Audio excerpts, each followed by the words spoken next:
world of adventure.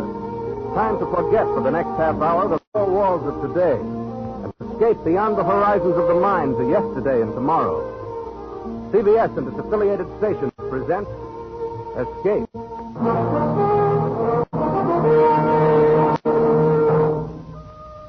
Tonight we escape with Rudyard Kipling and the two gentle scoundrels he created in his immortal story, The Man Who Would Be King. The time, sometime before yesterday. The place, the north of India. The man who tells the story, Rudyard Kipling. One Saturday night, it was my unpleasant duty to put the paper to bed alone. It was a pitchy black night, as stifling as night can be in India in June. It was very still, save for the ticking of the clock above my desk, which seemed to shatter the black heat of the night as the hands crept towards 3 a.m. And then from the passage outside my door, I heard voices. Your light burning. And he must be here. Open the door. Who's there? Only us. Who are you? He don't remember us, Dan. That he don't. How could he forget having us turned back at the Jodhpur border? Told the authorities we was impersonating newspaper reporters, he did. Wait. That flaming red beard and that bald head. Why, you're Daniel Dravett and Peachy Carnahan. The same. Well, what do you want? If it's money, I haven't any. If it's a fight, it's simply too beastly hot. You can rest yourself easy, sir, because we've come asking for naught except some information. We've been all over this country, and we've concluded that India isn't big enough for such as Daniel and me. So we're going away to be kings. Kings in our own divine right. What? Aye, we shall be kings. We've signed a solemn contract. Each day up the other, and neither of us will take a look at liquor or women until we become kings. What? I've never heard of such a fantastic idea.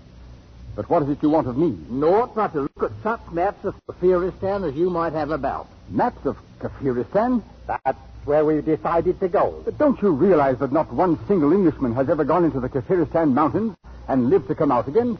If you're really mad enough to go there, you're a good deal more likely to become dead men than kings. We shall see. Anyway, I don't believe you have the slightest intention of traveling a mile outside of Delhi. Then you should come down to the Sarai marketplace in the morning, down where the caravans leave for the north. Yes, come down to the Sarai in the morning and see if we be liars.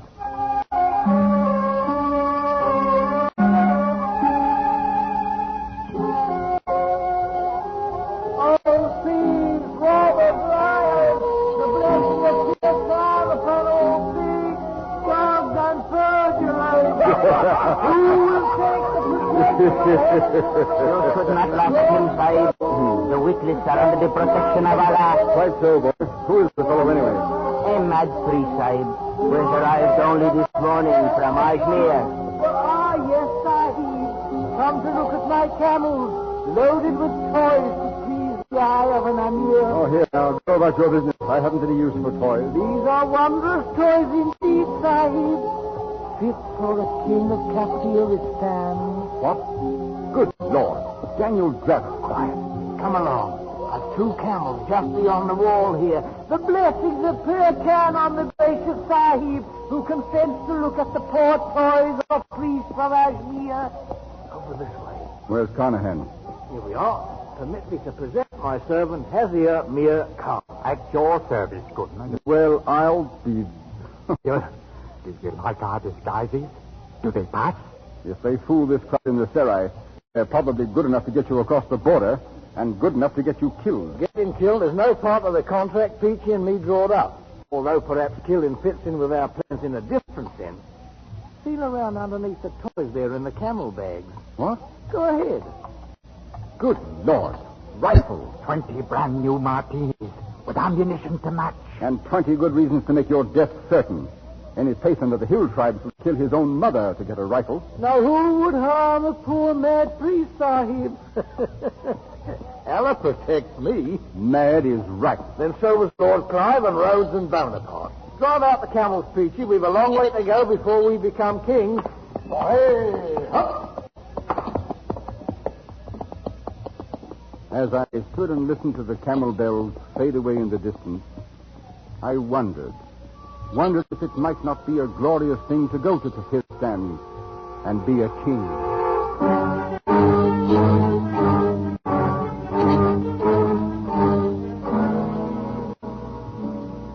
3 years pass in India, much as they pass in any other land.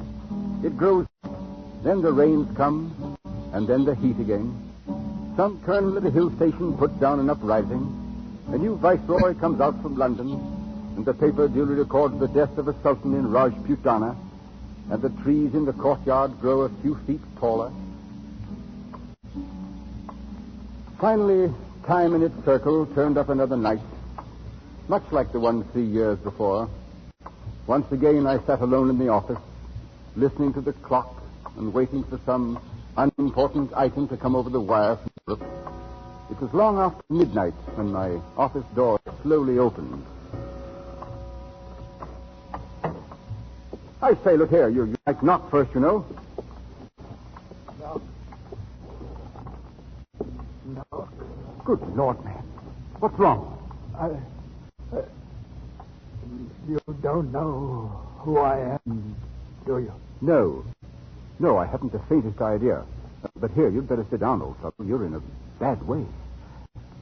Yes, thank you. It's a whole year I've been walking.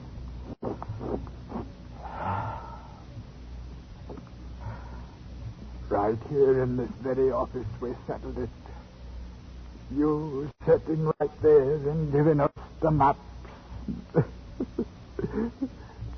You've been sitting there ever since. 3 years. No. Oh, no. Why, a man couldn't change that much in 3 years. You're not Peachy Carnahan. Yes. I was king of Kafiristan.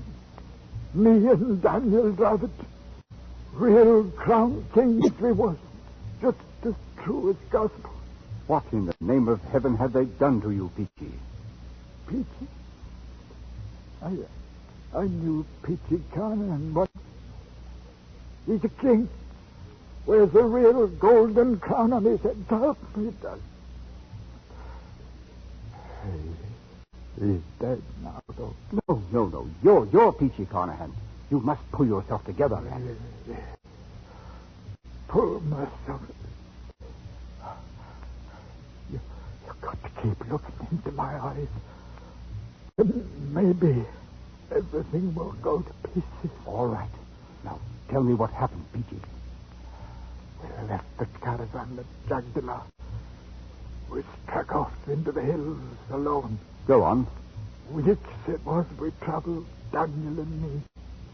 First there wasn't no roads, and after a while, no food. But there was always the drums. Sometimes they was close, sometimes farther off. But most of the time we could hear them somewhere. Move along, up. Here now.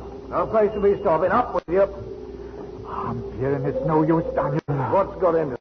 The poor beasts are done in and starved, same as ourselves. They'll go no further. Then we'll go on without them. I've not come this far to die on the side of a mountain. Wait.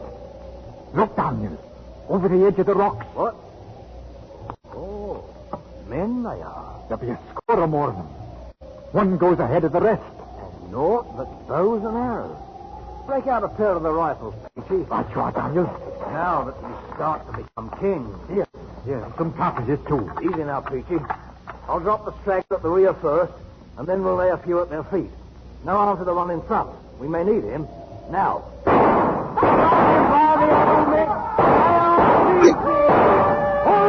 Daniel! Look at them! Aye, flat on their blooming faces. The leader is come out alone. Well and good, and we'll go part way to meet him, Peachy. But keep your rifle by. Look at him, Daniel. He be as fair as us, with yellow hair. So he does. Part of the lost tribes, these people are. He stopped. Are you awake, young man? Or ye who speak in the voice of thunder? Oh, the Lord, Harry. Peachy, we're in luck. It's the old Afghan tongue he speaks. Speak up. Who are you, and whence do you come? I am High Priest and the chief of the village of Black Pine. A journey of only a few heartbeats. This fat guy, how many people? They are numbered in the thousands. There are more villages in the hills. More than a man has fingers and toes. Hear that, Peachy? Here's our kingdom made to order. And you're going to take us to Bashkai. Do you understand? I understand the voice of thunder that you speak. Oh, he's a smooth one, Peachy. He knows a thing or two. What's your name? That's too long. What you call him, Peachy? He has a look about him of an old soldiering friend of ours. Billy Fish. So he does. We bestow a new name on you. From now on, you will be Billy Fish. As you command, I obey. All right. Put this on your drums. Tell them 2 kings have come out from the mountaintop. 2 kings that speak in words of thunder so the earth trembles. Tell them 2 kings have come to Kafiristan.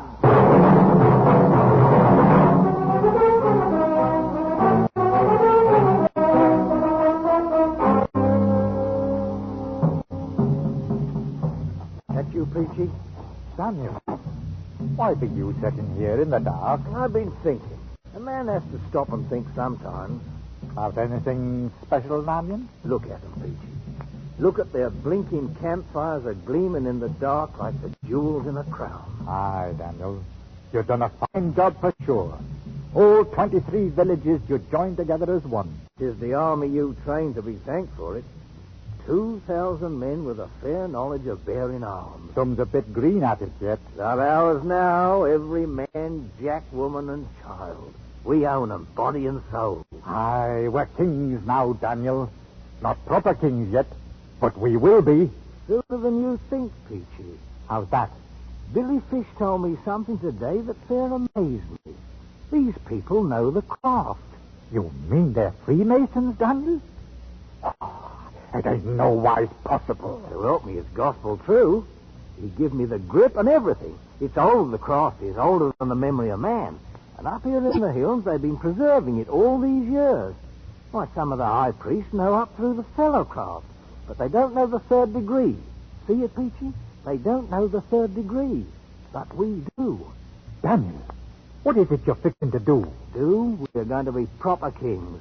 We're going to get 'em going and coming now. I'm going to turn the whole country into one grand lodge, raise some of the priests to 3rd degree, and for me, I'll be the Grand Master of Kafiristan. Oh, but you ain't got the right to. We never been officers in no lodge. Right? What's the king got to do with asking for a right? Oh, I'm against it, Daniel.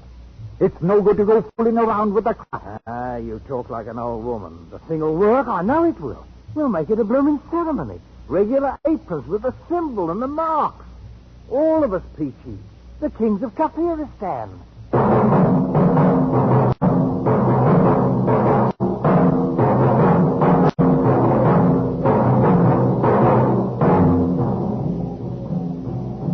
Everything is prepared, Master. And the priests and the people wait. Well, they don't have to wait much longer, Billy. Here now, Peachy. How do you like my apron? It's a wondrous sight up there, Daniel. Made of white ermine skin it is. And the master's mark with emeralds studded. The mark. You know the meaning of the mark? That I do. What's got into you, Billy? Not. 'Tis a thing that's passing strange, Master. Strange and rubbish. Come along now. Ready, Peachy? Right with you, Daniel. Then out we go. Onto the temple steps. We'll give 'em what for. Knock their blinking eyes out. That's what we'll do. Look at 'em, Peachy. Right down on their blooming knees. And yelling their foreheads off. And I'll put things on the up. Behold! The mark! It is time. The promised ones have come.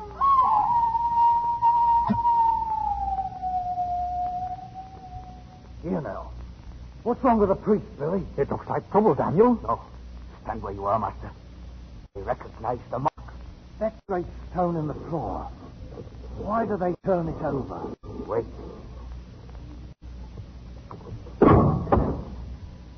It's the sign! There's the mark. The promised one! Speak up, Billy Fish. What's the meaning of it? See for yourself.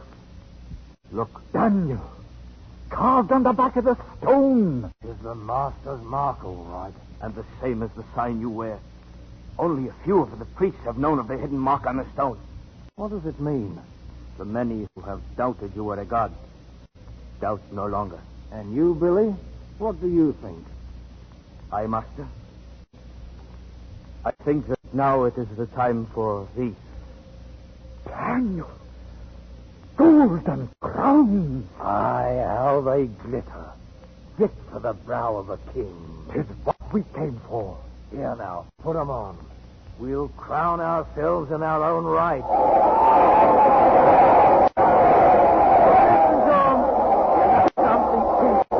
We come here to be king, and that we are, all right. It's blamed if we ain't a couple of blooming gods to boot, with 1 million people down on their knees before us.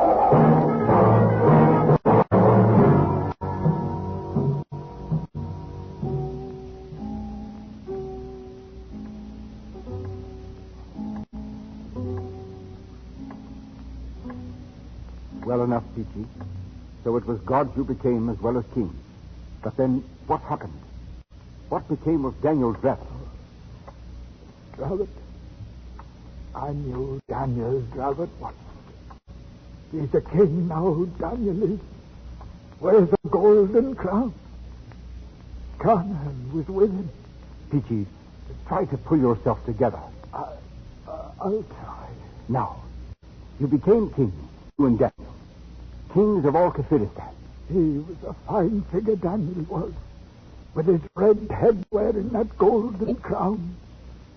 Kept himself aloof from the people, so to speak. And when he walked before the temple, the fair crawled on their stomachs to worship him. But what happened, man? Happened? Well, I figure mostly it was winter coming on. The winds were starting up, and the clouds was blowing down from the north.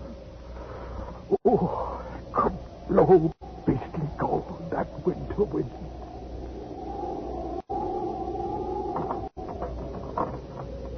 Hey? Who's out there? That you, Billy? Confound it anyway. Here now. What's this? I brought you food, Master. Yours wine sheep, with curry and rice.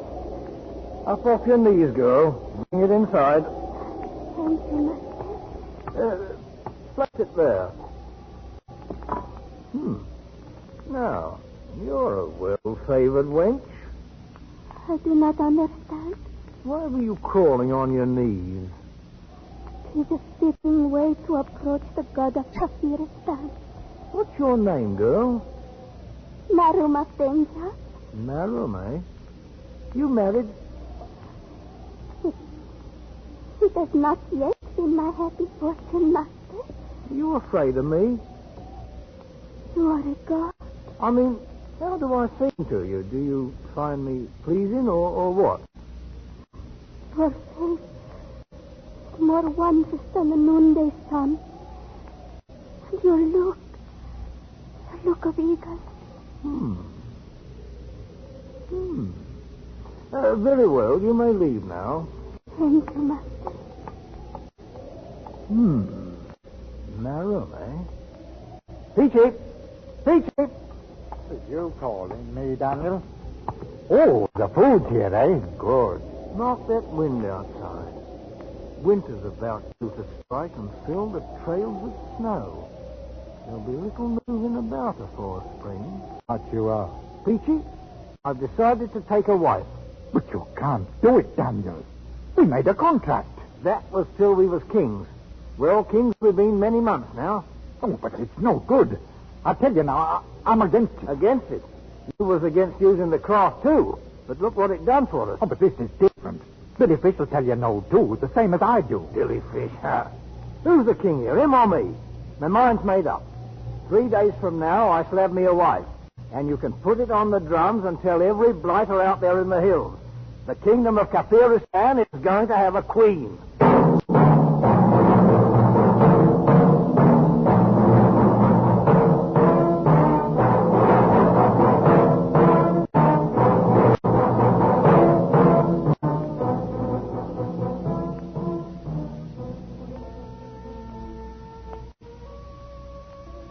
keeping her, Peachy? They should have brought her in here half an hour ago. I don't know, Daniel. How about you, Billy Fish? You put 'em up to stalling off deliberate like? Certain preparations must be made, Master. She's across the court with some of the priests. Maybe they're trying to hearten her up a bit, Daniel. She thinks she's going to die, you know. Die, indeed. Why, I'm only... Master, it is against the laws of heaven for a woman to marry a god. I'm not a god. I'm a man. You know that by now, Billy. No, and I should not want to think so, Master. But either way, this can mean only trouble. I beg you to reconsider. And I beg you to shut up, Billy. I'm through waiting. I'm going over there. Master, please. We've got to go with him, Billy. And I'm thinking it's going to mean trouble. How many men can you depend on? No more than 20 with rifles. Most of my men are in Bashkai. Then what shall we do? We shall have to make a run for it, I fear. We might be safe in Bashkai.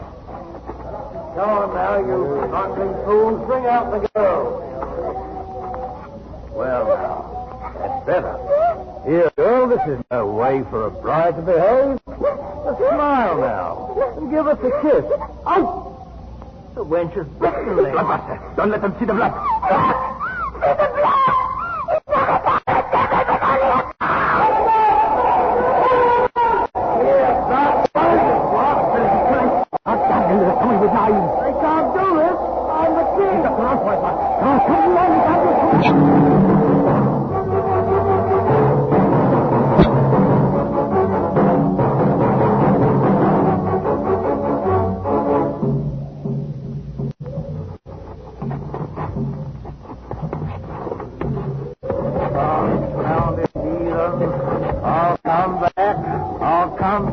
Beat their blasted heads in. That's what I'll do. Oh, Daniel, we'll be back all right. How much further, Billy? Only a short way. Beyond this ridge, Master. Well, so far, so good. Last them blooming drums are stopped. We're at the top, Daniel. A right good climate. Oh, wait. Look. It seems the drums have come before us, Master. Cut off. No less than 1,000 of them standing there quiet like, with them wicked long knives in their hands. There'll be no getting past them, Daniel. No, we're done for. Go back, Billy Fish, and take your men away with you. Go with him, Peachy. It's me they want. I did it. Me, the king. No, Dan. I'm sticking with you. Billy Fish, you clear out. I am your friend. I stay with you. You're a good man, Billy. They'll be coming now, Daniel. Peachy. Get it, Daniel. I forgive you freely and fully. Then let them come. There'll be one thing they can't change, Peachy. We've been kings. Kings in our own right. Kings of all happiness.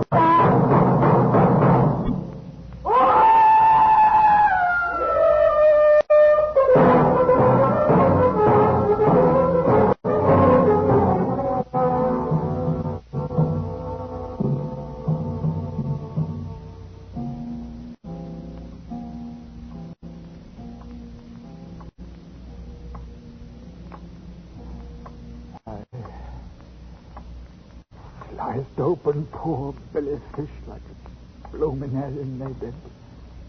There in the snow and the rock. Good Lord, man. But you got away from them. Like no way did I get away from them. They had us prepared all right. Strung me out on a tree.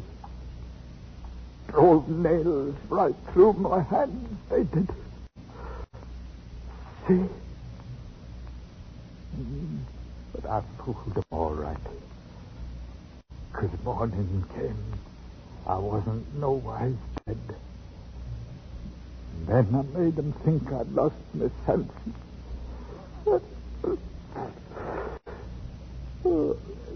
was afraid to harm me because I was protected by Allah. They cut me down then, and after a while, they let me go. You poor devil. But what of Dravit? What happened to Daniel's the king. He wears a golden crown. But now, what happened to him? He's never left me. All them long months walking on the road back kept me safe.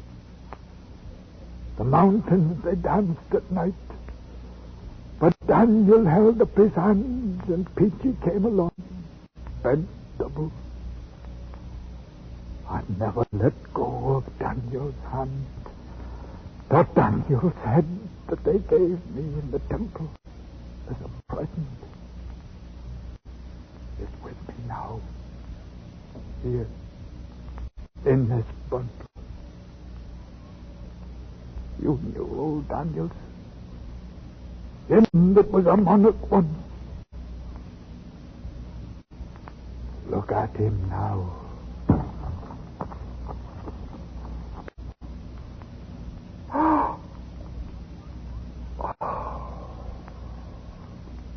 Well, and now ye have seen that we was really kings. I'll be on my way.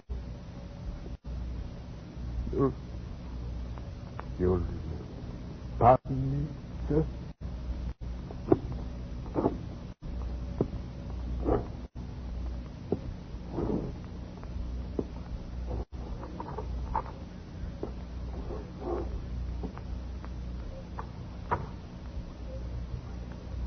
I let him go.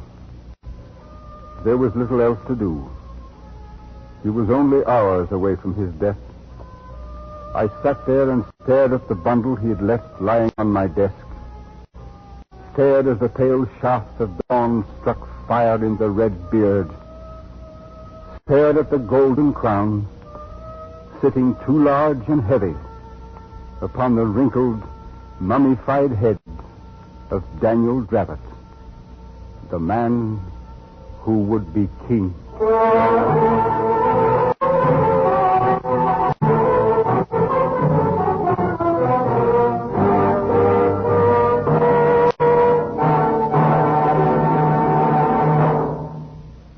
Escape is produced and directed by William N. Robeson. Tonight's story, Rudyard Kipling's The Man Who Would Be King, was adapted for radio by Les Crutchfield and featured Raymond Lawrence as Peachy, Eric Snowden as Daniel Dravett, and Herbert Rawlinson as Kipling. Musical effects were created and conducted by Cy Fewer.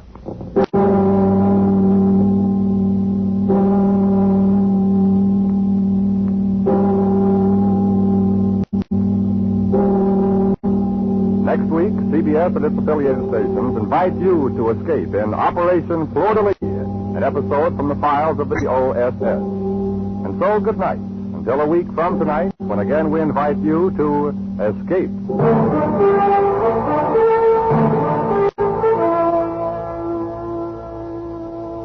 This is CBS, the Columbia Broadcasting System.